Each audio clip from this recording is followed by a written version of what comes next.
강성건설 본사 65층 회장실. 서울 전경이 한눈에 내려다 보이는 넓은 창문 앞에 강민우 회장이 서 있었다.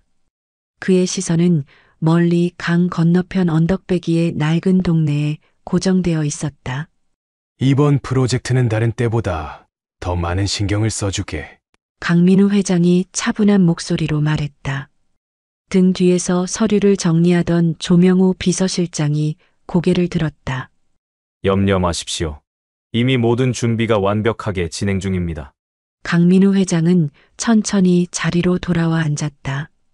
책상 위에는 금호동 미래형 스마트시티 프로젝트라고 쓰인 서류철이 놓여 있었다. 우리 회사가 지금까지 해왔던 어떤 프로젝트보다 중요한 사업이야. 강민우 회장이 서류철을 펼쳤다. 첫 페이지에는 오래된 동네의 항공 사진과 그 위에 겹쳐진 미래형 도시의 청사진이 있었다. 알고 있습니다. 회장님의 마지막 프로젝트니까요. 조명호 비서실장이 커피를 내려놓으며 말했다. 단순히 마지막이라서가 아니야. 강민우 회장은 잠시 머뭇거렸다.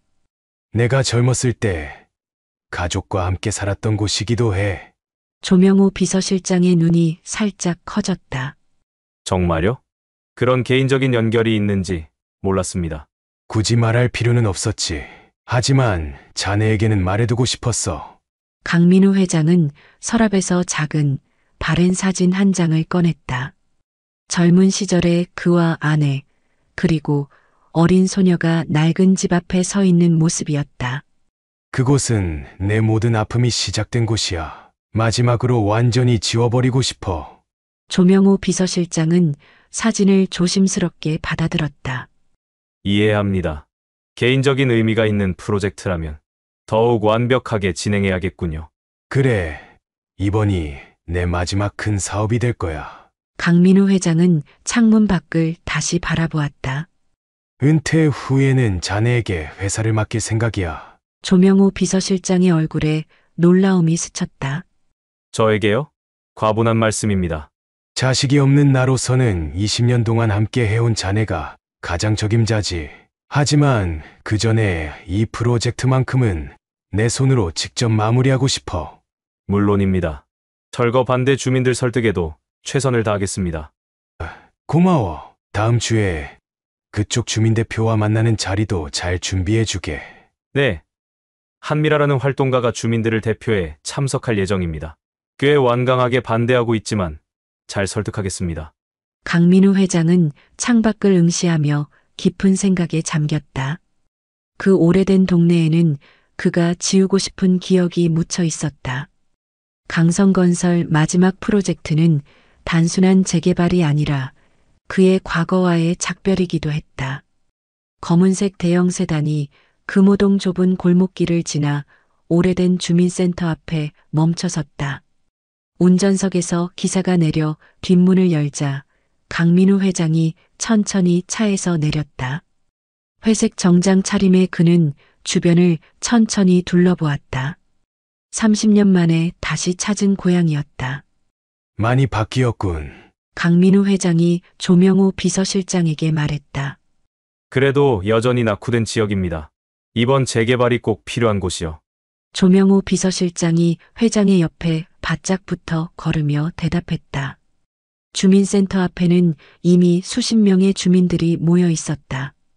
고향을 지키자, 쫓겨날 곳 없다. 강성건설은 떠나라라는 문구가 적힌 피켓을 든 사람들이 그들을 노려보았다. 이거 생각보다 상황이 심각한데. 강민우 회장이 눈살을 찌푸렸다. 괜찮습니다. 지휘대는 밖에만 있고 안에서는 대표들과 조용히 대화할 수 있게 준비해 두었습니다. 주민센터 회의실로 들어서자 둥근 테이블이 놓여 있었고 그 중앙에는 조명호 비서실장이 준비한 고급스러운 과일 바구니가 자리에 있었다. 이미 5명의 주민 대표들이 앉아 있었고 그중 가장 젊은 여성이 자리에서 일어났다. 안녕하세요. 한미라라고 합니다. 금호동 주민자치위원회 대표입니다. 강민우 회장은 순간 그 여성의 눈빛에 시선을 빼앗겼다. 어딘가 낯익은 눈동자였다. 그는 순간적인 당혹감을 감추며 악수를 청했다. 강민우입니다. 오늘 이렇게 만나 뵙게 되어 반갑습니다. 딱딱한 분위기 속에서 회의가 시작되었다. 조명호 비서실장이 프로젝트 계획을 설명하는 동안 주민 대표들의 표정은 점점 더 굳어갔다. 이곳에 첨단 주거단지를 건설하면 모든 분들의 삶의 질이 향상될 것입니다. 현 거주민들에게는 우선 입주권과 합리적인 보상을. 잠깐만요. 한미라가 서류를 내려놓으며 조명호 비서실장의 말을 끊었다. 이런 화려한 그림만 보여주시면서 우리를 설득하실 생각이신가요? 여기 계신 분들은 이 동네에서 평생을 사신 분들입니다. 이 좁은 골목길에는 우리의 역사와 기억이 깃들어 있어요. 강민우 회장은 그녀의 말을 귀에 깊게 들었다. 한미라의 목소리에는 분노보다 진심 어린 애정이 담겨 있었다.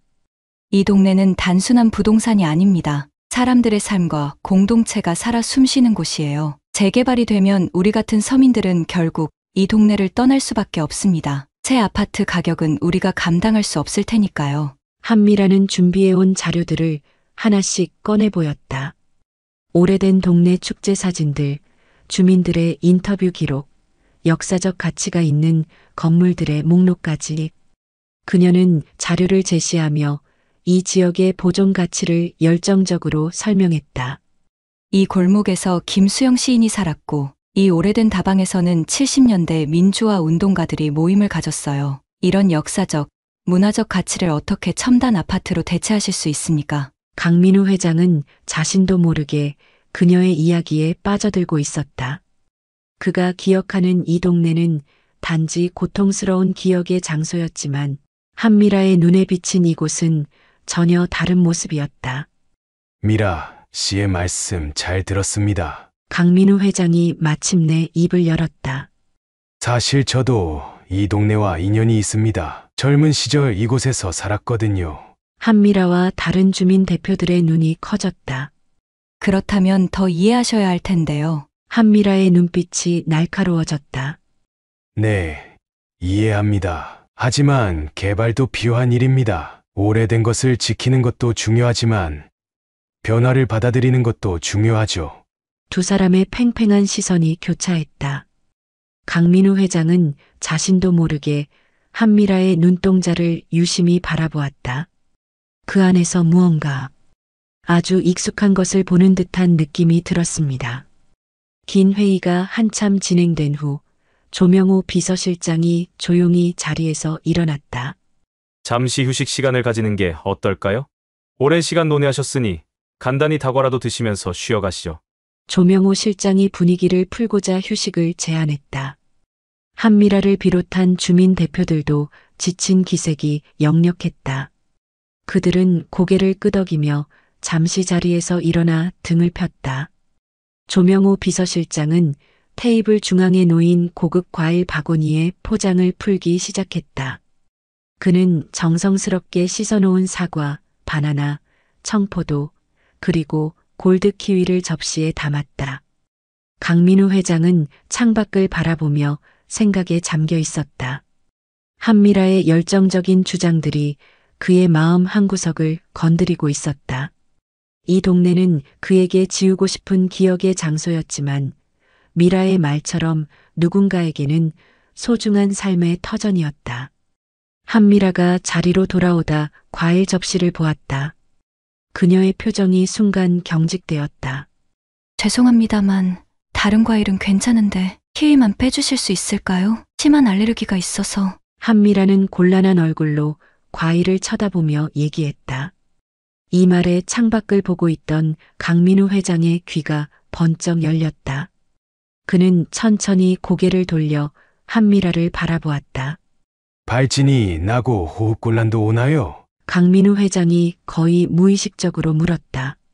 한미라의 눈이 놀라움으로 커졌다. 어떻게 아셨죠? 강민우 회장은 잠시 말을 잇지 못했다. 그의 뇌리에 오래된 기억 하나가 선명하게 떠올랐다. 5살 된 딸이 키위를 먹고 온몸에 발진이 올라 호흡곤란을 일으켰던 그날의 기억.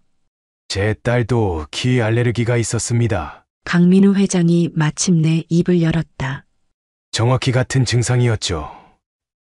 아, 한미라가 작게 대답했다. 조명호 비서실장이 재빨리 키위를 다른 접시로 옮겼다. 죄송합니다. 몰랐습니다. 괜찮아요. 제가 미리 말씀드렸어야 했는데. 한미라가 미소 지었다. 강민우 회장은 한미라를 뚫어지게 쳐다보았다. 그녀의 나이, 눈빛, 그리고 이제 키위 알레르기까지. 온갖 생각이 그의 머릿속을 휘젓고 있었다. 회장님, 조명호 비서실장이 그를 불렀다. 괜찮으십니까? 강민우 회장은 정신을 차리며 고개를 저었다. 네, 괜찮습니다. 잠시 생각에 빠졌네요. 한미라는 의아한 표정으로 그를 바라보았다. 그녀도 왠지 모를 이상한 느낌이 들었다. 그렇게 팽팽한 긴장감 속에서 회의가 끝났다. 강민우 회장은 검은색 세단을 타고 금호동을 떠나 서울 도심으로 향했다. 창밖으로 빠르게 지나가는 풍경과 달리 차 안은 묘한 침묵에 휩싸여 있었다.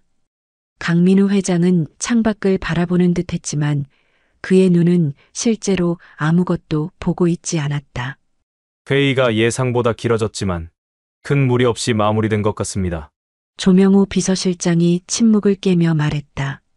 주민들의 반발이 워낙 거센데 시간을 두고 설득해 나가면 될 것 같습니다. 강민우 회장은 대답 대신 깊은 숨을 내쉬었다. 조명호 비서실장은 회장의 표정에서 무언가 다른 점을 감지했다. 괜찮으십니까, 회장님? 한미라 씨, 그녀에 대해 더 알아봐 주게. 조명호 비서실장은 잠시 당황했다. 걱정 마십시오. 회장님께서 더 신경 쓰지 않도록 저희가 적절히 대응하겠습니다. 아니, 그게 아니라 강민우 회장이 손을 들어 그의 말을 막았다. 그녀의 과거, 특히 어린 시절에 대해 알고 싶네. 조명호 비서실장의 표정이 의아함으로 가득 찼다. 어린 시절이요? 그게 왜? 궁금한 게 많아서 그러네. 강민우 회장의 목소리에는 평소와 다른 긴박함이 묻어 있었다. 특히 그녀가 말했던 보육원에 대한 기록, 그녀가 언제, 어떻게 미아로 발견되었는지 모든 것을 알아봐 주게. 알겠습니다. 조명호 비서실장은 더 이상 묻지 않았다. 그는 오랜 세월 회장을 모셔오며 이런 표정을 본 적이 없었다. 차량은 강민우 회장의 한남동 자택 앞에 멈춰섰다. 조명호 비서실장이 강민우 회장에게 내일 일정을 간략히 설명했지만 회장은 거의 듣고 있지 않았다. 고맙네. 강민우 회장은 차에서 내리며 말했다. 넓은 저택 안으로 들어선 강민우 회장은 곧장 자신의 서재로 향했다. 그는 책장 뒤에 숨겨진 금고를 열었다. 그 안에는 오래된 가죽 앨범 하나와 낡은 서류철이 고이 보관되어 있었다. 강민우 회장은 앨범을 꺼내 책상 위에 펼쳤다. 앨범의 첫 페이지에는 젊은 시절의 그와 아내, 그리고 작은 여자아이가 함께 찍은 사진이 있었다. 5살쯤 되어 보이는 그 아이는 환하게 웃고 있었다. 수진아, 강민우 회장이 사진을 손가락으로 천천히 쓸었다. 그는 서류철을 펼쳤다. 서류 맨 위에는 강수진 실종 사건이라고 적힌 경찰 보고서가 있었다. 강민우 회장은 한 장 한 장 넘겨보았다. 아내가 쓰러져 병원에 입원했던 기록, 그가 딸을 찾기 위해 썼던 메모들, 모든 재산을 팔았던 영수증들, 그리고 마지막으로 아내의 사망 진단서. 벽시계가 자정을 알렸지만 강민우 회장은 계속해서 오래된 기록들을 살펴보았다. 특히 딸의 의료 기록에 집중했다. 그 안에는 분명히 키위 알레르기, 심각한 반응성 발진 및 호흡곤란 증상이라고 적혀 있었다. 강민우 회장은 마지막으로 딸의 실종 당시 입었던 옷과 인상착의가 담긴 전단지를 꺼내 들었다. 시간이 지나 얼굴이 달라지긴 했지만 지금의 한미라와 닮은 점이 너무 많았다. 설마 강민우 회장은 떨리는 손으로 휴대폰을 집어들었다. 그는 조명호 비서실장에게 전화를 걸었다. 아까 부탁했던 한미라 씨에 관한 조사. 최대한 빨리 부탁하네. 내일 아침까지 필요해. 통화를 마친 강민우 회장은 창가로 다가가 서울의 밤하늘을 바라보았다. 30년 동안 꺼내지 않았던 기억들이 물밀듯이 밀려왔다. 강민우 회장은 침대에 누웠지만 좀처럼 잠이 오지 않았다. 그의 머릿속은 온통 한미라로 가득했다. 그녀의 눈빛, 말투, 특히 키위 알레르기. 모든 것이 그의 기억 속 딸 수진과 겹쳐졌다. 비가 창문을 두드리는 소리를 들으며 그는 오랫동안 천장을 응시했다. 마침내 깊은 밤, 그는 불안한 잠에 빠져들었다. 꿈속에서 그는 과거의 35세의 젊은 건설회사 직원으로 되돌아가 있었다. 당시 그는 작은 건설회사에서 중간 관리자로 일하고 있었다. 가족들에게 더 나은 삶을 선사하겠다는 야망으로 가득했지만 그 모든 꿈보다 더 소중한 것은 아내 지연과 딸 수진이었다. 화창한 봄날, 작은 빌라 근처 놀이터. 그는 벤치에 앉아 서류를 검토하고 있었다. 주말이었지만 프로젝트 제안서를 마무리해야 했다. 5살배기 딸 수진이는 그의 근처 모래밭에서 놀고 있었다. 멀리서 수진이 다가오며 말했다. 아빠, 저거 봐요. 내가 공중의 성을 만들었어요. 수진이가 자랑스럽게 모래성을 가리켰다. 와, 우리 수진이 솜씨가 대단한데? 강민우는 진심으로 감탄했다. 수진이는 항상 창의적인 아이였다. 조금만 더 하면 다 완성돼요. 아빠는 계속 일하세요. 나중에 보여드릴게요. 수진이는 어른스럽게 말했다. 강민우는 미소를 지으며 다시 서류에 집중했다. 숫자들을 검토하면서도 그는 수시로 고개를 들어 딸을 확인했다. 수진이는 열심히 모래성에 작은 꽃과 나뭇잎을 장식하고 있었다. 잠시 후 그는 서류에 몰두하느라 약 5분 정도 고개를 들지 못했다. 중요한 계산이었다. 계산을 마치고 고개를 들었을 때 놀이터에는 수진이가 보이지 않았다. 처음에는 화장실에 갔나 싶었다. 혹은 다른 아이들과 놀러 갔을 수도 있었다. 하지만 곧 이상한 낌새를 느낀 그는 놀이터 주변을 뛰어다니며 수진이를 찾기 시작했다. 그때 놀이터에 있던 다른 아이의 엄마가 다가왔다. 아까 검은 양복 입은 아저씨랑 같이 나가던데요. 아는 분 아니셨어요? 그 순간 강민우의 얼굴에서 핏기가 싹 가셨다. 심장이 미친 듯이 뛰었다. 어느 쪽으로 갔는지 보셨어요? 그의 목소리가 떨렸다. 저쪽 골목으로요. 여자가 가리킨 방향으로 강민우는 미친 듯이 달렸다. 골목을 헤매고 주변 상점들을 뒤졌지만 수진이는 어디에도 없었다. 그날 밤 경찰이 집에 들어왔다. 아내 지연은 수진이의 인형을 부여잡고 소파에 앉아 울고 있었다. 강민우는 경찰에게 수진이에 대한 정보를 모두 제공했다. 경찰이 막 떠나려는 순간 집 전화벨이 울렸다. 강민우는 심장이 멎는 것 같은 기분으로 전화를 받았다. 강민우 씨의 자택이죠. 낯선 남자의 목소리가 들려왔다. 따님 수진이가 지금 저희와 함께 있습니다. 강민우는 전화를 부여잡은 손이 떨렸다. 경찰관이 녹음 장치를 켰다.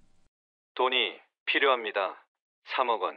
48시간 내로 준비하십시오. 경찰에 신고하면 다시는 따님을 볼 수 없을 겁니다. 수진이와 통화할 수 있게 해주세요. 그 애가 무사한지 확인하고 싶습니다. 강민우가 필사적으로 말했다. 잠시 침묵 후 작은 목소리가 들렸다. 아빠, 분명 수진이었다. 하지만 그 한마디만 듣고 전화는 끊겼다. 강민우는 아내와 함께 있는 재산을 다 모아도 턱없이 부족한 몸값을 채우기 위해 발버둥 치고 있었다. 가족들에게 빌리고 집을 담보로 대출을 받고 심지어 결혼 반지까지 팔았다. 48시간 동안 그들은 자지도 먹지도 않고 돈을 모았다. 경찰은 돈을 주면 안 된다고 했지만 강민우는 유괴범에게 경찰이 개입했다는 사실이 알려지면 수진의 목숨이 위험해질 것 같다고 판단해 독단적으로 행동했다. 마침내 약속된 시간 강민우는 지시받은 대로 한강공원의 특정 벤치 아래 가방을 두었다. 그리고 멀찍이 떨어져 기다렸다. 한 남자가 가방을 집어갔고 강민우는 그를 따라가며 소리쳤지만 그는 미리 준비된 오토바이를 타고 순식간에 사라졌다. 그렇게 수진이는 돌아오지 않았다. 유괴범은 약속을 지키지 않았다. 이후의 날들은 악몽과도 같았다. 강민우는 경찰과 함께 도시 곳곳을 뒤지며 수진이를 찾았다.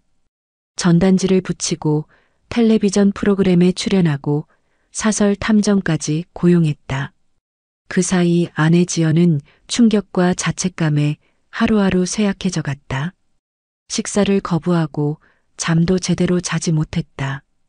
결국 수진이가 사라진 지 3년 후 지연은 병상에 누웠다. 의사는 시민성 쇼크와 영양실조라고 진단했다. 강민우는 밤낮으로 병실을 지켰다. 하지만 지연은 끝내 세상을 떠나고 말았다. 아내의 장례식 이후 강민우는 완전히 다른 사람이 되었다. 더 이상 웃는 법을 잊었고 오직 일과 성공만이 삶의 목표가 되었다. 작은 건설회사를 떠나 더 큰 회사로 이직했고 그의 냉정하고 날카로운 판단력은 그를 빠르게 승진시켰다. 매년 수진이의 생일마다 그는 혼자 케이크를 사서 집에서 촛불을 끄는 의식을 치렀다. 경찰의 수사는 점점 소원해졌고 그가 자체적으로 고용한 사설 탐정들도 더 이상의 단서를 찾지 못했다. 시간이 흐를수록 수진이를 찾을 희망은 점점 희미해졌지만 그의 마음속에서 딸은 영원히 5살의 모습으로 남아 있었다. 수진아. 강민우 회장은 식은땀을 흘리며 잠에서 깨어났다. 침대 옆 시계가 새벽 3시를 가리키고 있었다. 창밖으로는 비가 내리고 있었다. 그는 벌떡 일어나 서재로 향했다. 아직도 책상 위에는 수진이의 사진과 기록들이 펼쳐져 있었다. 그는 흔들리는 손으로 한미라의 사진과 수진이의 어린 시절 사진을 나란히 놓고 비교해 보았다. 이건 단순한 우연이 아니야. 그가 중얼거렸다. 한미라, 그녀가 정말 내 딸 수진이라면. 강민우 회장은 창가에 서서 비 내리는 서울 도심을 바라보았다. 30년간 잊고 살았던 감정들이 한꺼번에 그를 덮쳤다. 아침이 밝았다. 아침 햇살이 강민우 회장의 집무실을 가득 채웠다. 그는 밤새 거의 잠을 이루지 못했다. 그때 집무실 문이 열렸다. 조명호 비서실장이 두터운 서류 봉투를 들고 들어왔다. 그의 얼굴에는 밤새 작업한 흔적이 역력했다.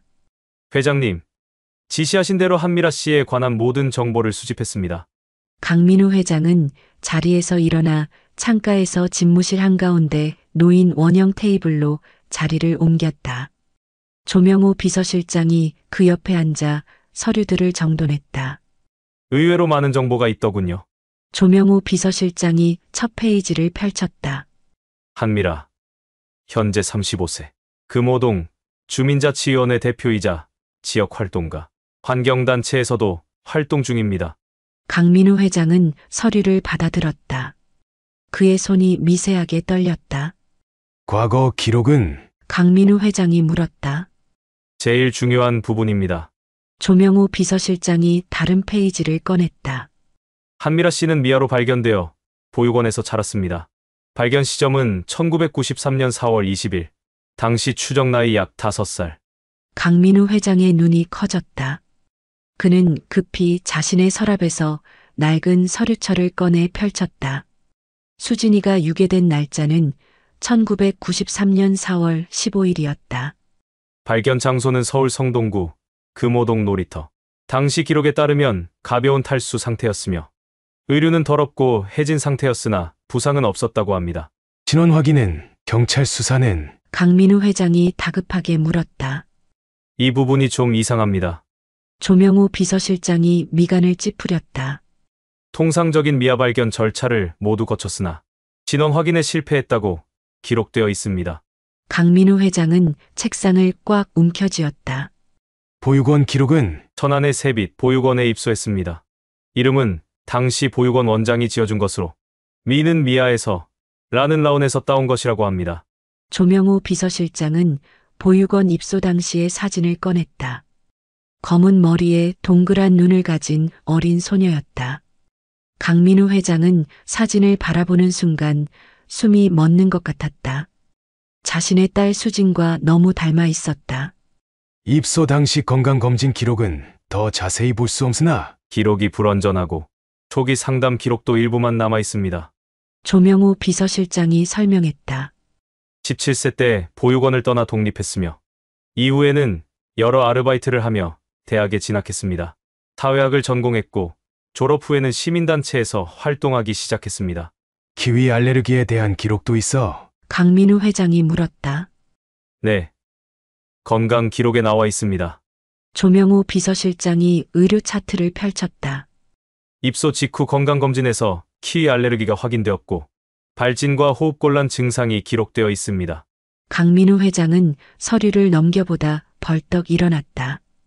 그는 창가로 걸어가 잠시 서울 도심을 내려다보았다. 감정을 추스르기 위한 시간이 필요했다. 명호야, 그가 마침내 입을 열었다. 그날 본 한미라가 내 딸일 수 있어. 알레르기, 눈빛, 나이, 그리고 그 지역을 지키고 있다는 것까지 너무 많은 우연이 겹치고 있어. 만약 미라가 내 딸이라면 그곳을 철거할 수 없어. 강민우 회장이 창밖을 바라보며 말했다. 내 딸이 그렇게 지키는 곳이라면 나도 지켜야 한다네. 조명호 비서실장은 잠시 침묵했다가 조심스럽게 물었다. 회장님의 따님을 위해서라면 무슨 일이든 돕겠습니다. DNA 검사를 해보는 게 어떨까요? 강민우 회장은 천천히 고개를 끄덕였다. 그래, 확실히 해야겠지. 미라의 DNA 샘플을 어떻게 얻을 수 있을까? 몇 가지 방법이 있습니다. 조명호 비서실장이 대답했다. 한미라 씨와의 다음 미팅을 주선해서 음료수 잔이나 물병 등을 수거할 수도 있고 아니면 그는 잠시 망설였다. 법적으로 조금 회색 지대이긴 하지만 그녀가 자주 가는 카페의 컵을 확보한다든가 머리카락 같은 것을 수집할 수도 있습니다. 가장 확실하고 빠른 방법으로 하게. 강민우 회장이 결단력 있게 말했다. 알겠습니다. 믿을 만한 사설 연구소를 통해 검사하겠습니다. 강민우 회장은 그동안 자신의 인생이 완전히 바뀔 수도 있다는 생각에 깊은 숨을 내쉬었다. 명호야, 이 일은 우리 둘만 알고 있어야 해. 이사회나 다른 임원들에게도 알리지 말게. 물론입니다. 철저히 비밀로 하겠습니다. 강민우 회장은 다시 수진이의 옛 사진과 한미라의 사진을 나란히 놓고 바라보았다. 30년간 꺼내보지 않았던 희망이 그의 가슴 속에서 다시 피어오르고 있었다. 강민우 회장의 지시가 떨어진 지 하루 후 조명호 비서실장은 한미라의 DNA 샘플 수집을 위한 계획을 세웠다. 그는 그녀가 매일 아침 들르는 카페를 미리 조사해 둔 상태였다. 그날 아침 조명호 비서실장은 한미라가 자주 들르는 카페를 방문했다. 그는 그녀가 자리를 비운 틈을 타 사용한 컵과 냅킨을 조심스럽게 수집했다. 누구도 의심하지 않는 완벽한 작전이었다. 그 후 강민우 회장의 구강세포도 채취했다. 이 샘플들은 서울의 유명한 유전자 검사 전문 연구소로 보내됐습니다.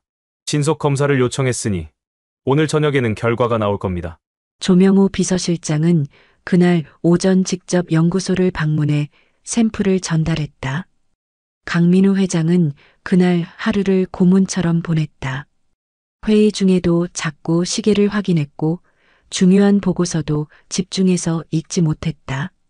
그의 머릿속은 온통 한미라와 DNA 검사 결과로 가득 차 있었다. 30년간 잃어버린 딸에 대한 희망이 이제 그의 가슴 속에서 다시 피어오르고 있었다. 오후 6시 회장실에 전화벨이 울렸다. 강민우 회장은 버튼을 눌러 스피커폰을 켰다. 명호인가? 네. 회장님, 결과가 나왔습니다. 조명호 비서실장의 목소리가 떨렸다.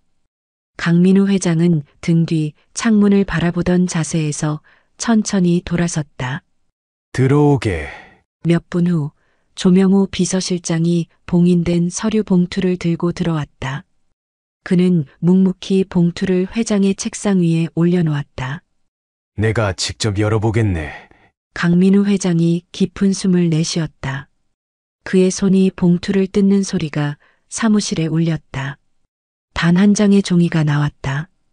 그 위에는 복잡한 그래프와 숫자들이 적혀 있었고 그 아래 결론이 명확하게 적혀 있었다.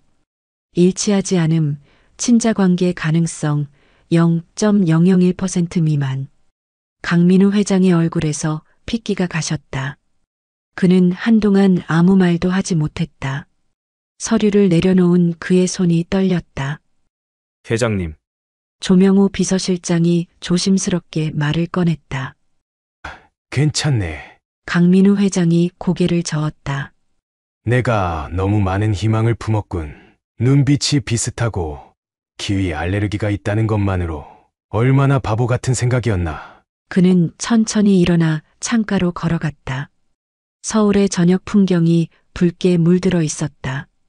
이제 알았으니 됐네. 30년 전 일이야. 내가 잠시 감상에 젖어 있었네. 그는 서류들을 모아 서랍에 다시 넣으며 말했다.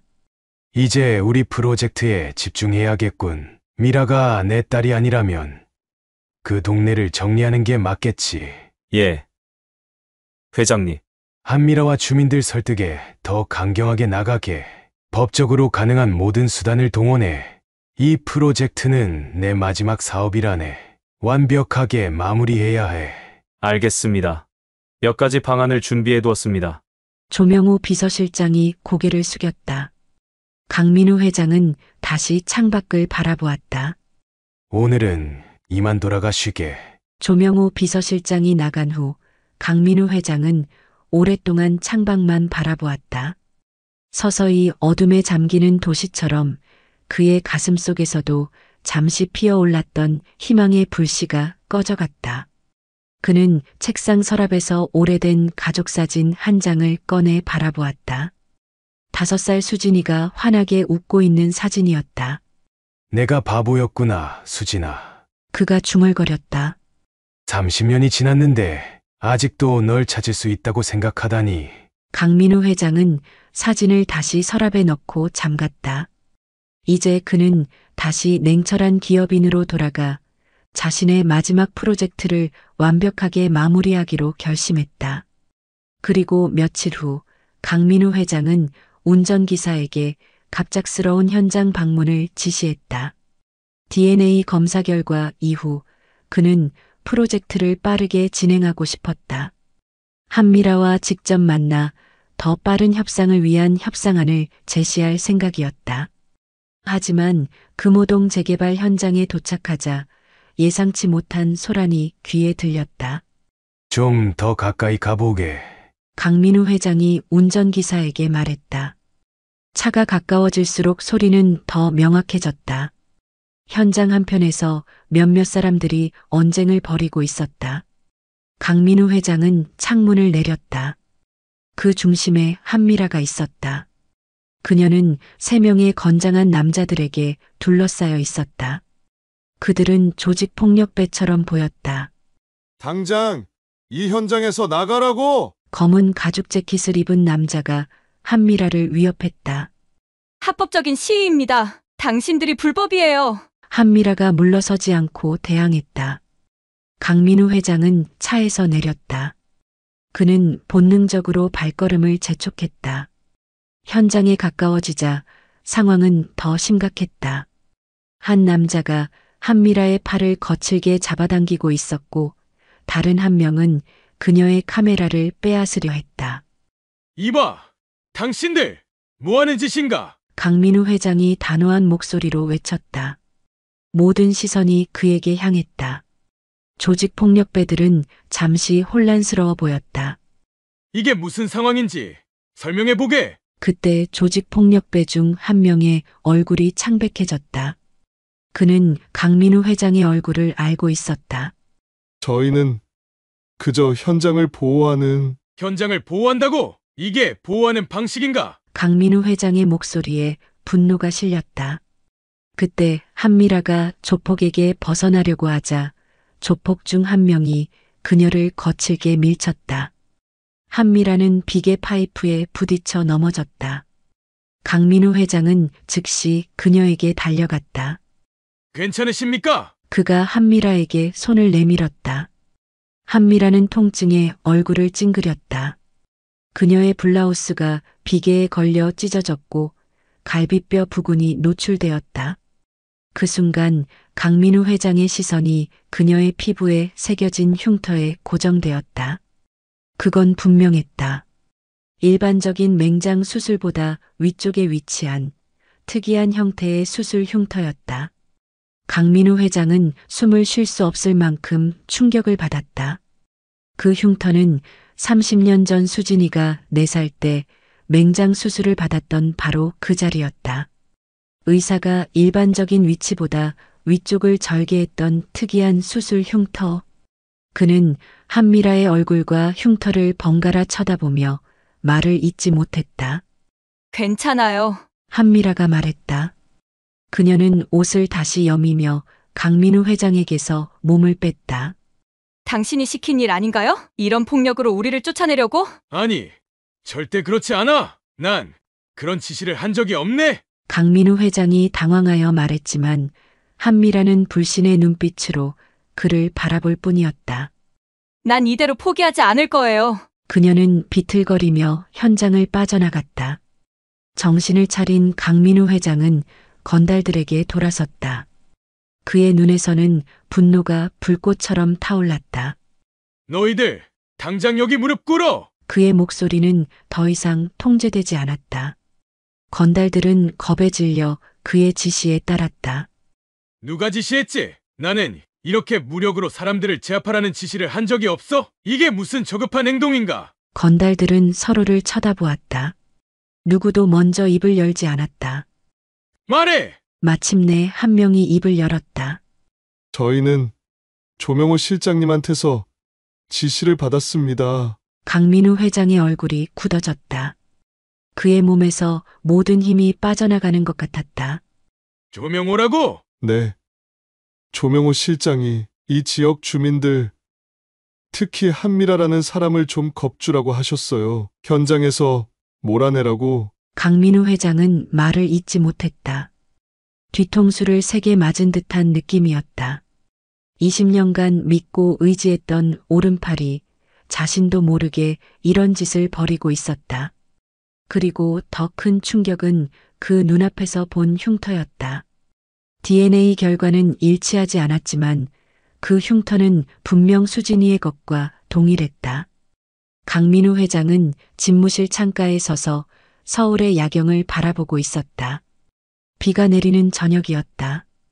금호동 현장에서 목격한 한미라의 수술 흉터와 조명호의 이름이 건달의 입에서 나왔던 충격적인 장면이 계속해서 그의 머릿속을 맴돌았다. 무언가 이상해. 그가 중얼거렸다.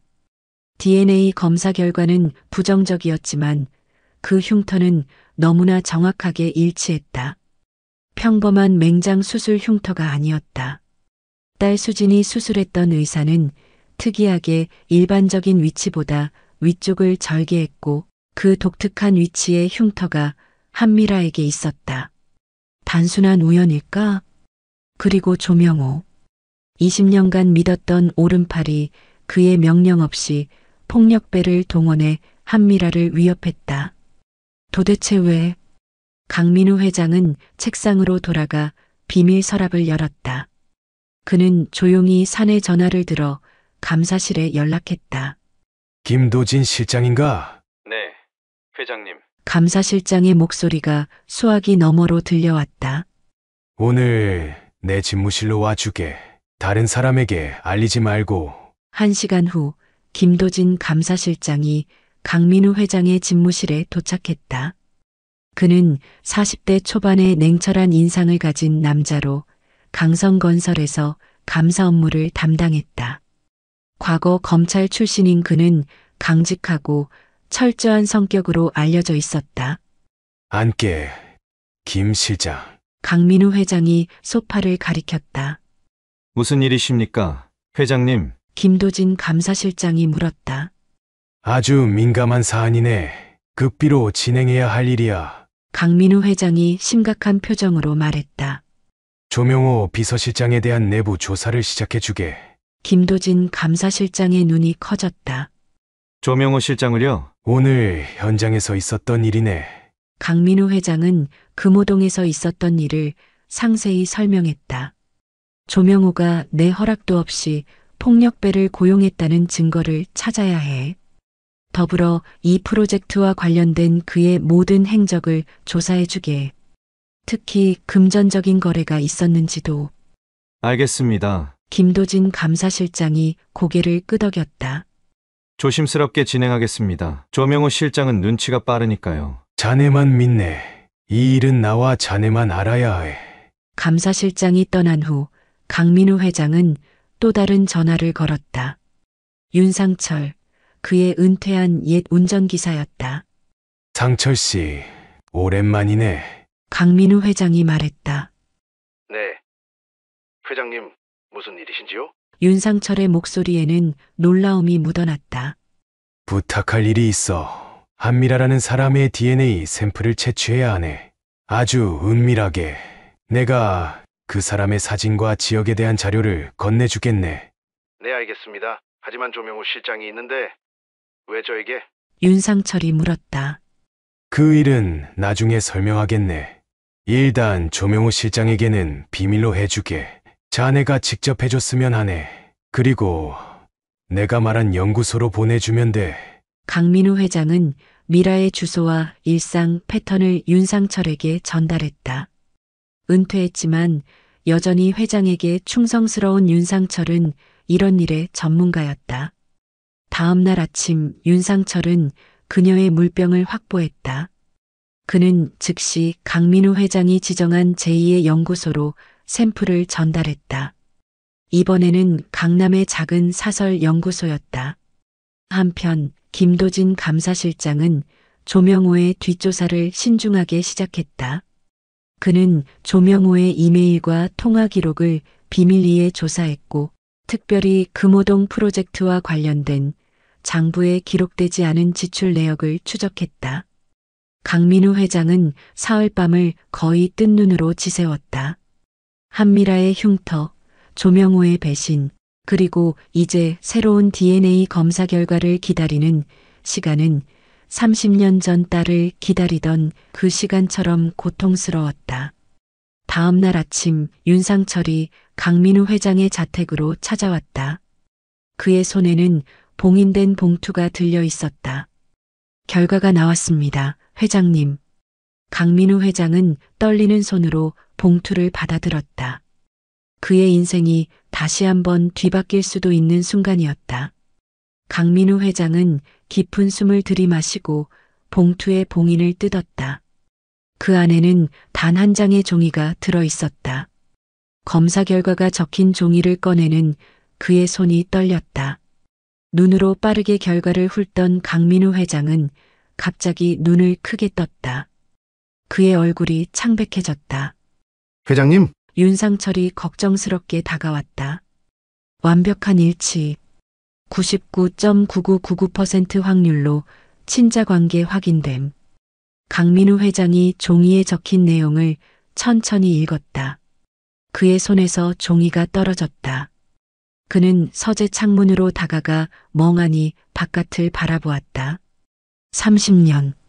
그는 30년 동안 딸을 찾아 헤맸다. 그리고 지금 그녀가 발견됐다.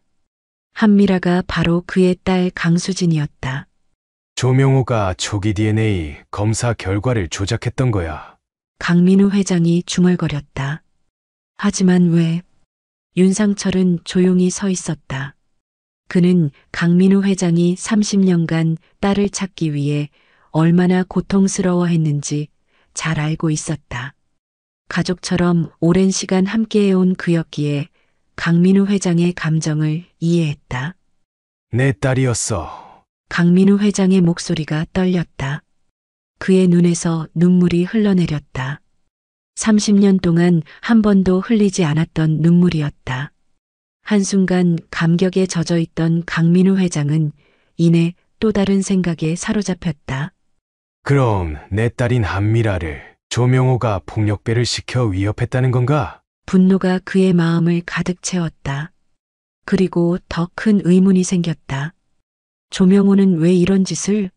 왜 DNA 결과를 조작하고 왜 한미라를 위협했을까? 그때 강민우 회장의 휴대폰이 울렸다. 김도진 감사실장이었다. 김 실장, 어떤 소식이라도 있나? 회장님, 굉장히 심각한 정보를 발견했습니다. 조명호 실장이 금호동 재개발 프로젝트와 관련해 비밀 계좌를 운영하고 있습니다. 최근 6개월간 약 50억 원의 거래가 확인됐습니다. 50억! 강민우 회장이 놀라움에 소리쳤다.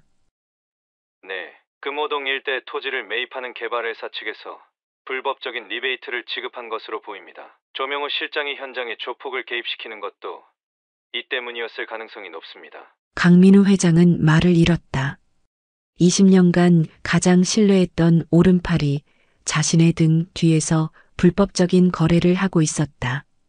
그리고 더 충격적인 것은 그런 조명호가 자신의 딸을 위험에 빠뜨렸다는 사실이었다. 증거를 확보했나? 네, 충분합니다. 이메일, 통화 기록, 그리고 비밀 계좌 내역까지 모두 확보했습니다. 법정에서도 충분히 유효한 증거입니다. 고맙네, 김 실장. 강민우 회장이 말했다. 보고서를 내 자택으로 가져와 주게. 이 일은 여전히 극비로 부탁하네. 전화를 끄는 강민우 회장은 소파에 깊이 몸을 묻었다. 그의 마음은 복잡한 감정으로 가득했다. 딸을 찾은 기쁨, 조명호의 배신에 대한 분노, 그리고 한미라에게 다가가야 한다는 불안감이 뒤섞였다. 30년 만에 딸을 찾았는데 그 딸이 내가 철거하려는 동네를 지키려고 싸우고 있다니. 그가 쓴웃음을 지었다. 윤상철이 조심스럽게 물었다. 이제 어떻게 하실 겁니까? 강민우 회장의 눈에 결연한 빛이 돌았다. 먼저 조명호를 처리해야겠어. 그리고 내 딸에게 진실을 말해야지. 그는 창밖을 내다보며 깊은 숨을 내쉬었다. 그날 저녁, 강민우 회장은 창밖을 바라보며 서 있었다. 그의 책상 위에는 2개의 서류 파일이 가지런히 놓여 있었다. 하나는 DNA 검사 결과였고 다른 하나는 조명호의 비리를 담은 감사 보고서였다. 인터폰에서 소리가 들려왔다. 조명호였다. 들여오게. 강민우 회장이 등을 돌리지 않은 채 말했다. 조명호 비서실장이 자신감 있는 발걸음으로 들어왔다. 그는 평소와 같은 모습이었다. 단정한 정장 차림, 완벽한 자세, 그리고 항상 준비된 미소. 부르셨습니까, 회장님? 강민우 회장은 천천히 돌아섰다. 그의 얼굴은 평온했지만 눈빛은 날카로웠다. 자네에게 묻고 싶은 게 있어. 그가 책상 앞에 앉으며 말했다. 지난번 DNA 검사 결과 기억하나? 조명호의 얼굴에 미세한 긴장감이 스쳤지만 그는 금방 표정을 가다듬었다. 네. 일치하지 않았죠. 회장님께서 매우 실망하셨었죠. 강민우 회장은 천천히 첫 번째 파일을 열었다. 재검사를 했네. 그가 DNA 결과지를 조명호에게 밀어주었다. 이번엔 다른 연구소에서. 조명호는 종이를 집어들었다. 그의 눈이 조금 커졌다. 완벽한 일치. 99.9999% 확률로 친자 관계 확인. 한미라가 내 딸 수진이라네. 조명호는 종이를 내려놓았다. 그의 표정에서 당황스러움이 읽혔다. 이제 나에게 설명할 차례일 것 같은데. 강민우 회장의 목소리가 차가워졌다. 왜 검사 결과를 조작했지? 왜 내 딸에게 폭력배를 보냈나? 조명호는 잠시 침묵했다. 그의 눈에 서서히 다른 감정이 번졌다. 그러다 그가 결심한 듯 입을 열었다. 그 아이가 회장님의 딸이면 뭐합니까? 중요한 건 미래형 도시 사업 프로젝트입니다. 강민우 회장은 놀란 표정을 감추지 못했다. 제가 20년 동안 무엇을 위해 일해왔는지 아십니까? 조명호의 목소리가 높아졌다. 이 회사를 위해서입니다. 회장님이 과거에 얽매여 있을 때 저는 이 회사의 미래를 보고 있었습니다. 강민우 회장은 말없이 조명호를 바라보았다. 회장님은 과거에 살아선 안 됩니다. 지금 이 회사가 더 중요합니다. 전 이 회사를 당신의 딸이 아닌 당신을 위해 지켜왔습니다. 조명호가 격앙된 목소리로 말했다. 나를 위해 지켰다고? 강민우 회장이 서서히 두 번째 파일을 열었다. 그럼 이번 프로젝트에서 자네가 뒷돈을 받는다는 이 내용, 이것도 나를 위해 한 건가? 조명호의 얼굴에서 혈색이 가셨다. 감사팀이 작성한 상세한 보고서, 입금 내역, 비밀 통화 기록들이 그 앞에 놓여 있었다. 그가 말을 더듬었다. 50억. 강민우 회장이 차분히 말했다. 그것도 단 6개월 만에. 강민우 회장은 서랍에서 또 다른 서류 한 묶음을 꺼냈다. 사실 이번이 처음이 아니더군. 3년 전 부산 프로젝트. 5년 전 제주 리조트. 그는 서류들을 하나씩 펼쳐 보였다. 자네는 계속해서 내 뒤통수를 쳐왔어. 조명호의 눈이 커졌다. 그의 얼굴이 분노로 일그러졌다. 이제 와서 그걸 뭐하러 파냅니까?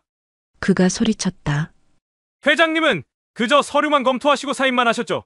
실제로 이 회사를 이끌어온 건 저였습니다. 그래서 내 딸까지 해치려 했나? 그 여자는 모든 걸 망칠 뻔했어요. 우리가 준비해온 프로젝트를, 내가 받기로 한 돈을. 조명호가 갑자기 말을 멈췄다. 그는 너무 많은 것을 말해버렸음을 깨달았다. 잠시 침묵이 흐른 후 강민우 회장이 말을 꺼냈다. 충분히 들었네. 강민우 회장이 고개를 저었다. 자네, 지금 당장 회사에서 나가게. 내일 아침에 감사팀과 경찰이 자네를 찾아갈 걸세. 조명호는 잠시 움직이지 않았다. 그의 눈에는 분노와 두려움이 교차했다. 그러다 그는 갑자기 소리를 질렀다. 그 여자만 없었더라면! 그가 책상 위의 서류들을 휘두르며 소리쳤다. 강민우 회장이 자리에서 벌떡 일어났다. 당장 나가! 조명호는 분노에 찬 눈으로 강민우 회장을 노려보다가 갑자기 냉소적인 웃음을 지었다. 난 여기서 끝이 아니야. 강 회장. 그가 낮은 목소리로 말했다. 당신은 아직 모르는 게 많아. 그는 붉어진 얼굴로 문을 박차고 나갔다. 문이 쾅 하고 닫히는 소리가 사무실에 울렸다. 강민우 회장은 천천히 자리에 앉았다. 그의 손이 약간 떨렸다. 20년간 신뢰했던 사람의 배신은 그에게 큰 충격이었다. 하지만 더 급한 것은 딸이었다. 그는 한미라를 찾아야 했다. 그녀에게 진실을 말해야 했다. 하지만 그날은 이미 늦었다. 다음 날 날이 밝는 대로 한미라를 찾아갈 계획이었다. 하지만 새벽녘 뜻하지 않은 시간에 그의 휴대폰이 울렸다. 회장님, 김도진입니다. 긴급 상황이 발생했습니다. 감사실장의 목소리가 비상했다. 누군가 회사의 주요 서버에 접근해 데이터를 삭제하고 있습니다. 아마 조명호 실장의 짓으로 보입니다. 강민우 회장은 즉시 잠에서 깨어났다. 자료 백업은 했는가? 네. 다행히 제가 조사 과정에 필요한 증거를 별도로 보관해 두었습니다. 하지만 중요한 정보를 별도로 삭제하고 있는 것으로 보여 빠르게 조치를 취해야 합니다. 강민우 회장은 서둘러 정장을 챙겨 입었다. 회사로 가겠네. 그리고 그를 당장 찾아내. 회사에 도착하자 로비부터 비상 상황이 감지되었다. 보안 담당자들이 분주히 움직이고 있었고 평소보다 이른 시간에 출근한 임원들이 모여 있었다. 그때 엘리베이터에서 내린 김도진 감사실장이 서류 가방을 들고 급히 다가왔다. 회장님, 조명호의 사무실에서 이것을 발견했습니다. 그것은 미리 준비된 듯한 문서 묶음이었다. 강민우 회장 정신 상태 이상 및 경영권 박탈 제안이라는 제목이 붙어 있었다. 이미 이사회 멤버들에게 비슷한 내용의 이메일을 보냈습니다. 김도진 감사실장이 덧붙였다. 그는 회장님이 실종된 딸을 찾았다는 망상에 빠져 회사에 손실을 끼치고 있다고 주장하고 있습니다. 강민우 회장은 차분하게 상황을 분석했다. 그는 잠시 생각에 잠겼다가 결단력 있게 명령했다. 전 이사에게 긴급 이사회를 소집하게. 그리고 그 전에 조명호를 반드시 찾아내. 회사 전체를 수색했지만 조명호는 이미 건물을 빠져나간 후였다. 하지만 CCTV 영상에서 그는 자신의 차를 타고 어딘가로 향하는 모습이 포착되었다. 오전 10시 이사회 회의실은 긴장감으로 가득했다. 모든 이사들이 참석했고 예외적으로 김도진 감사실장과 법무팀장도 배석했다. 오늘 긴급 이사회를 소집한 이유는 강민우 회장이 무거운 목소리로 입을 열었다. 우리 회사가 심각한 내부 배신에 직면했기 때문입니다. 그는 김도진 감사실장에게 눈짓했고 감사실장은 각 이사에게 증거 자료들을 배포했다. 조명호 비서실장이 지난 5년간 회사 자금 약 120억 원을 횡령했으며 금호동 프로젝트에서만 50억 원의 불법 리베이트를 수수했다는 증거입니다. 이사들은 충격에 빠진 표정으로 자료를 살펴보았다. 그리고 이것은 내 딸 강수진과 한미라가 동일 인물이라는 DNA 검사 결과입니다. 조명호는 이 사실을 알고 초기 DNA 검사를 조작했으며 심지어 내 딸을 폭력배로 위협했습니다. 이사회실이 숙연해졌다. 그때 회의실 문이 열리고 법무팀 직원이 급히 들어왔다. 회장님, 조명호가 해외로 도주하려 합니다. 인천공항에서 발견되었습니다. 강민우 회장은 즉시 경찰에 연락했다. 이사회는 만장일치로 조명호의 모든 직책 박탈과 법적 조치를 승인했다. 그리고 금호동 프로젝트에 대한 전면 재검토도 승인했다. 1시간 후 경찰로부터 연락이 왔다. 조명호는 프랑스행 항공편에 탑승하려던 중 체포되었다. 그의 가방에서는 상당한 액수의 현금과 위조 여권이 발견되었다. 조명호의 체포 소식을 듣자마자 그는 회사를 뛰쳐나왔다. 머릿속은 한미라, 아니 수진이로 가득했다. 30년 동안 찾아 헤매던 딸에게 드디어 진실을 말할 수 있다는 생각에 그의 심장은 빠르게 뛰었다. 그는 천천히 차에서 내려 한미라의 집으로 향했다. 이 순간을 위해 준비해온 말들이 머릿속을 맴돌았다. 어떻게 시작해야 할까? 나는 당신의 아버지입니다라고 대뜸 말할 수는 없는 노릇이었다.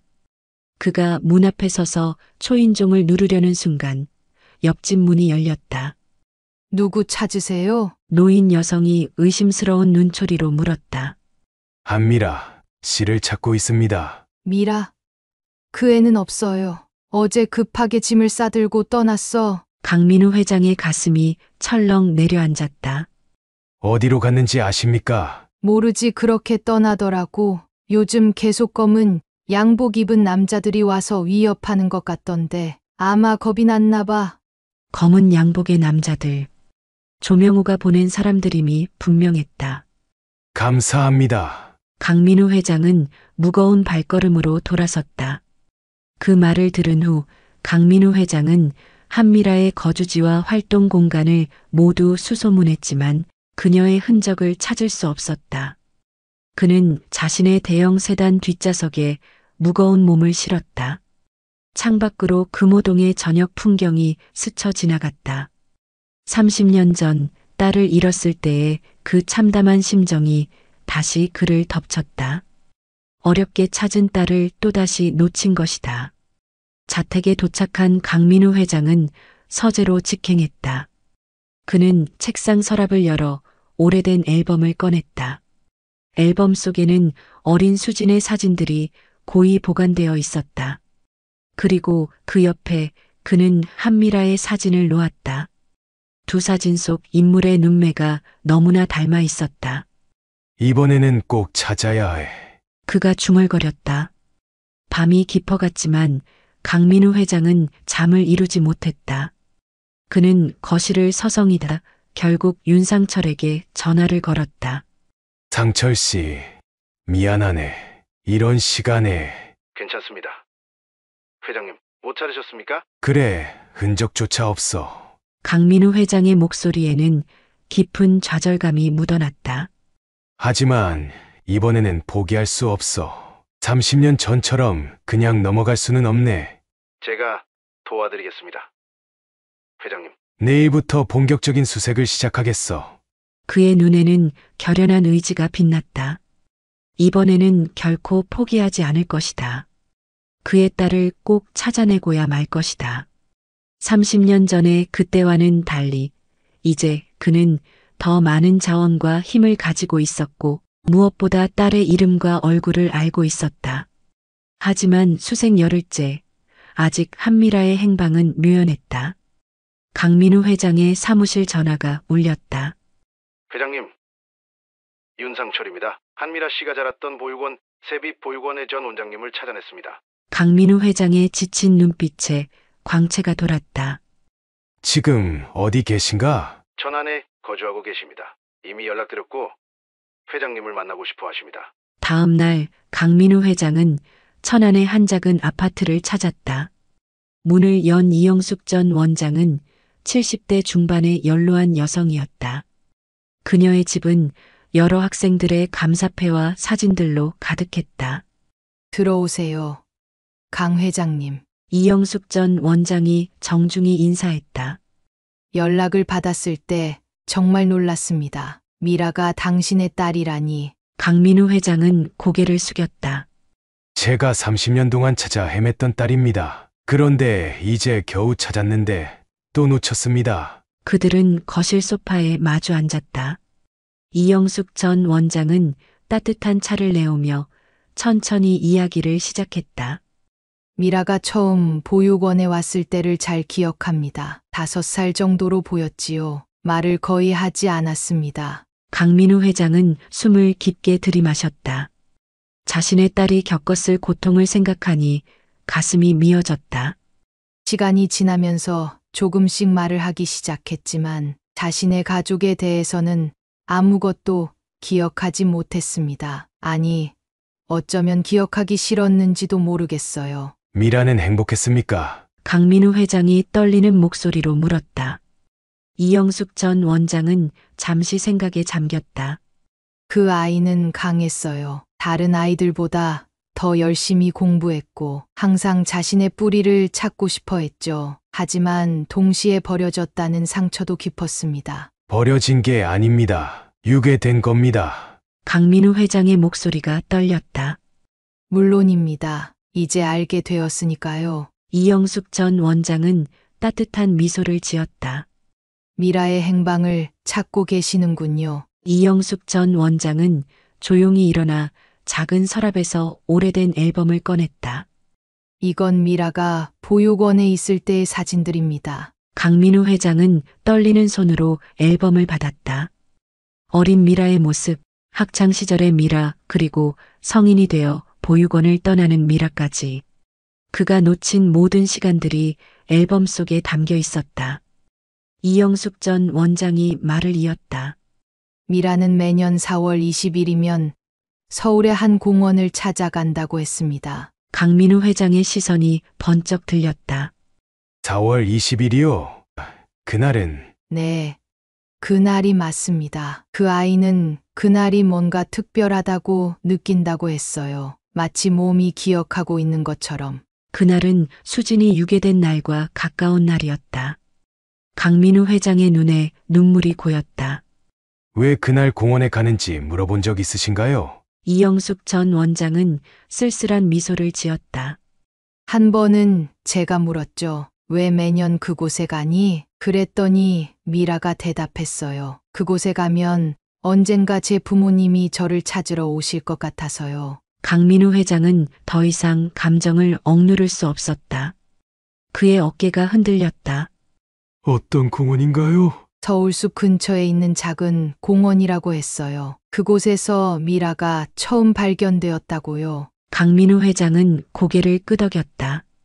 서울숲 근처의 공원. 그리고 4월 20일. 이제 그는 어디서 딸을 기다려야 할지 알았다. 이영숙 전 원장은 그의 손을 따뜻하게 잡았다. 미라를 찾으면 꼭 데려오세요. 그 아이가 얼마나 자신의 뿌리를 찾고 싶어 했는지 아시면 좋겠어요. 강민우 회장은 고개를 끄덕였다. 차에 돌아오면서 그는 달력을 확인했다. 오늘은 4월 13일. 일주일 후면 그 운명의 날이 오는 것이었다. 그는 마음속으로 다짐했다. 이번엔 절대 놓치지 않겠다고. 30년 전과 달리 이번에는 그가 제 시간에 딸을 만날 것이다. 4월 20일 하늘은 유난히 맑고 파랗게 빛났다. 강민우 회장은 새벽부터 잠을 이루지 못했다. 그는 거울 앞에 서서 넥타이를 매만지다 문득 손을 멈췄다. 오늘은 정장이 아니라 평범한 차림이 좋겠다고 생각했다. 30년 전 딸을 찾아 헤매던 젊은 아버지의 모습으로 돌아가고 싶었다. 서울숲 근처 작은 공원에 도착했을 때는 이미 오후였다. 그는 천천히 공원으로 들어섰다. 벚꽃 몇 송이가 바람에 흩날렸다. 30년 전 딸과 함께 벚꽃놀이를 왔던 기억이 문득 스쳐 지나갔다. 공원을 천천히 거닐며 그는 모든 벤치를 살폈다. 오후가 저물어가는데도 한미라의 모습은 보이지 않았다. 강민우 회장의 가슴에 불안감이 스며들었다. 오지 않는 건가? 아니면 내가 잘못 알았나? 노을이 하늘을 붉게 물들이기 시작했을 때 그는 멀리서 걸어오는 한 여성을 발견했다. 한미라였다. 그녀는 천천히 걸어와 공원 가장자리 벤치에 홀로 앉았다. 푸른 원피스를 입은 그녀는 마치 그림 속 인물처럼 고요했다. 강민우 회장은 심장이 거세게 뛰는 것을 느꼈다. 30년. 그는 30년 동안 이 순간을 기다려왔다. 깊은 숨을 들이마시고 그는 천천히 그녀에게 다가갔다. 미라 씨, 잠시 얘기 좀 나눌 수 있을까요? 한미라는 고개를 들었다. 그녀의 눈에 놀라움이 번졌다. 그녀는 경계심 가득한 눈빛으로 자리에서 일어서려 했다. 제발 잠시만요. 강민우 회장의 목소리가 떨렸다. 그리고 그는 예상치 못한 행동을 했다. 강민우 회장은 한미라 앞에 무릎을 꿇었다. 65세의 대기업 회장이 젊은 활동가 앞에 무릎을 꿇은 것이다.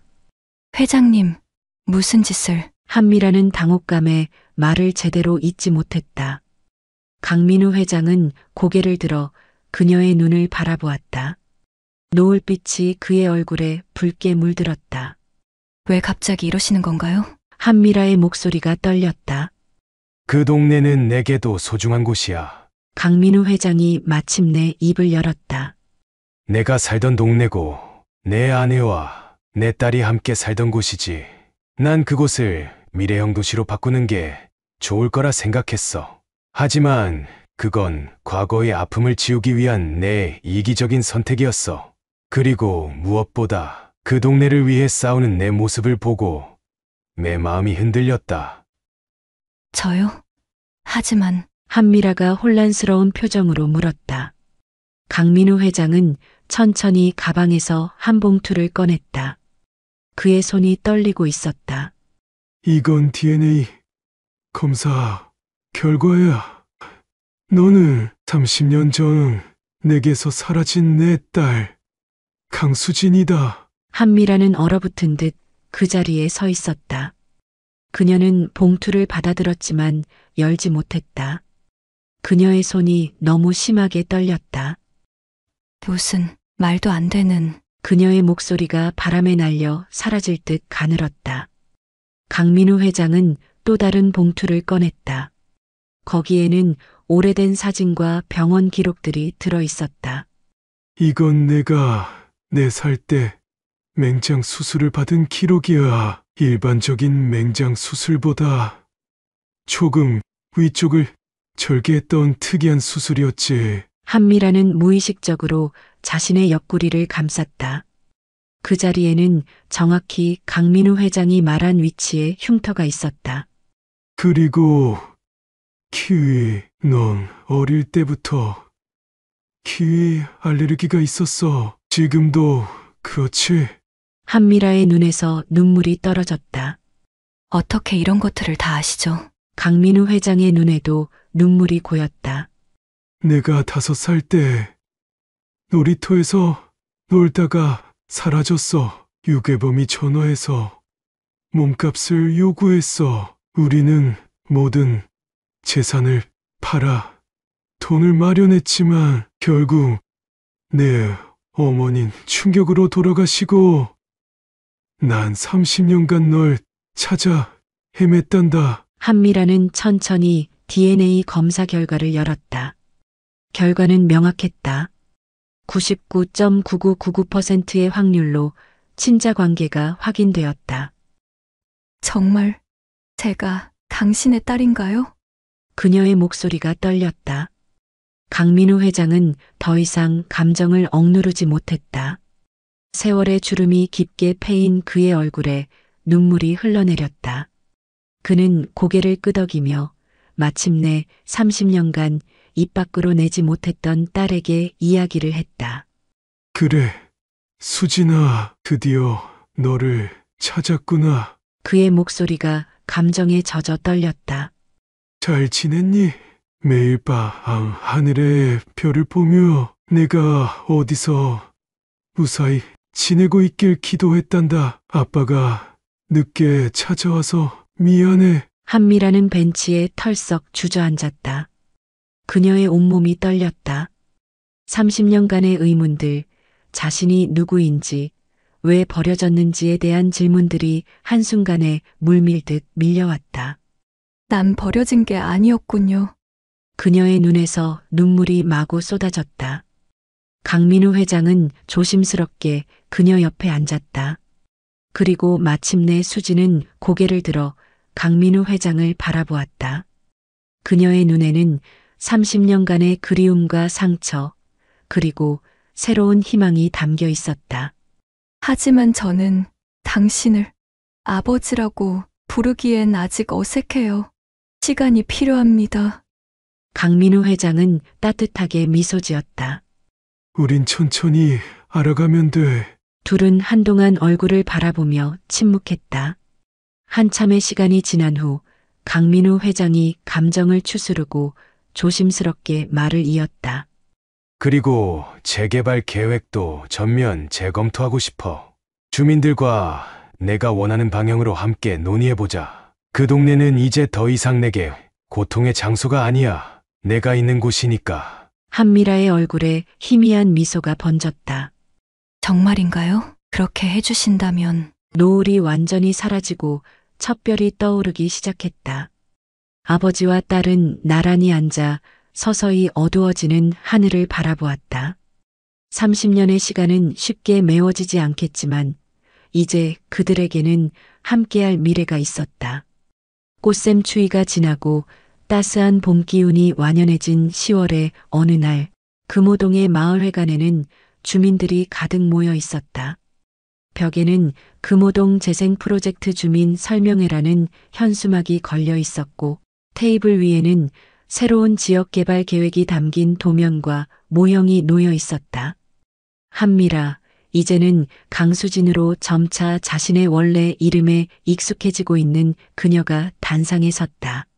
주민 여러분, 오늘 이 자리에 와주셔서 감사합니다. 6개월 전, 우리는 철거와 강제 이주의 위기에 처해 있었습니다. 하지만 지금 우리는 새로운 시작을 앞두고 있습니다. 주민 참여형 도시 재생 프로젝트는 우리의 역사와 공동체를 지키면서도 더 나은 생활 환경을 만들어 나가는 시도입니다.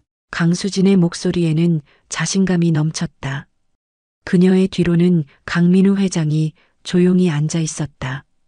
그는 더 이상 대기업 회장의 위압적인 모습이 아니라 딸의 발표를 자랑스럽게 지켜보는 아버지의 모습이었다. 그녀가 발표를 마치자 주민들의 박수가 터져나왔다. 몇몇 노인들은 눈시울을 붉히기도 했다. 자신들의 고향이 추억이 담긴 동네가 사라지지 않는다는 안도감이 컸다. 이어서 강민우 회장이 단상에 올랐다. 그는 차분한 목소리로 말했다.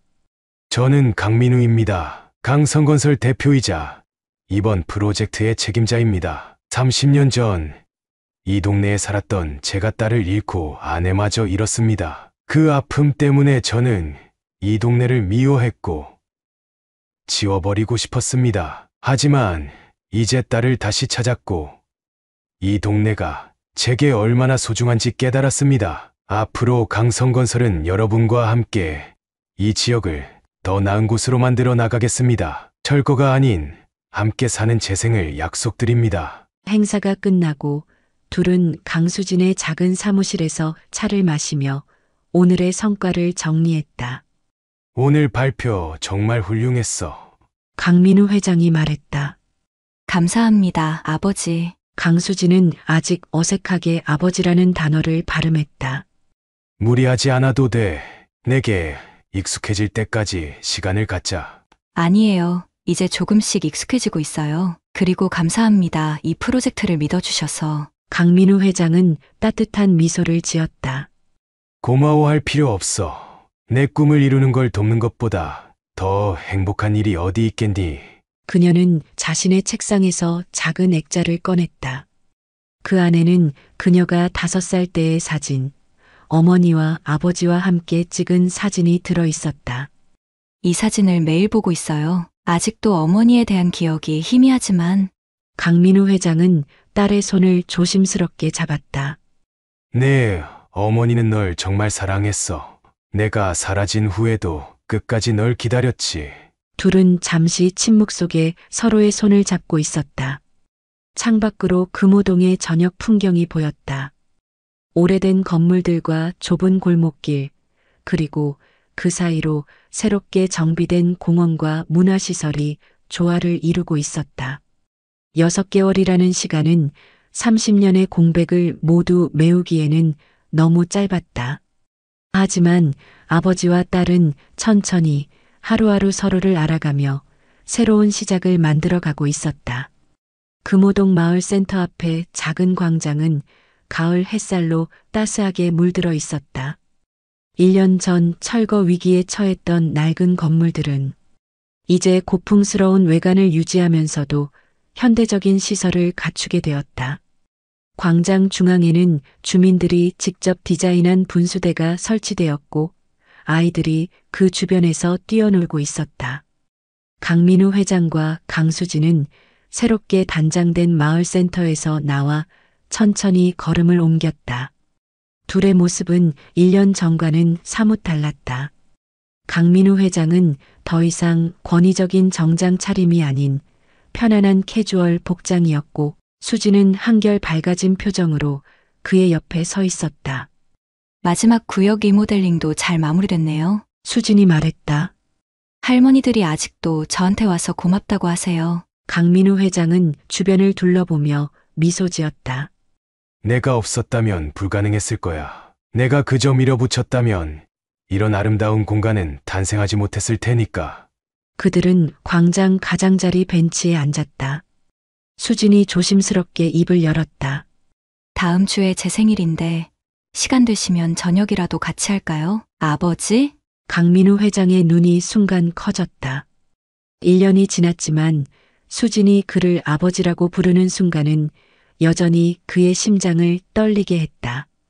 그의 눈시울이 붉어졌다. 물론이지, 꼭 가고 싶어. 그의 목소리가 살짝 떨렸다. 그들은 나란히 일어나 걷기 시작했다. 마을 골목길을 따라 걸으며 때로는 말없이, 때로는 소소한 일상을 나누었다.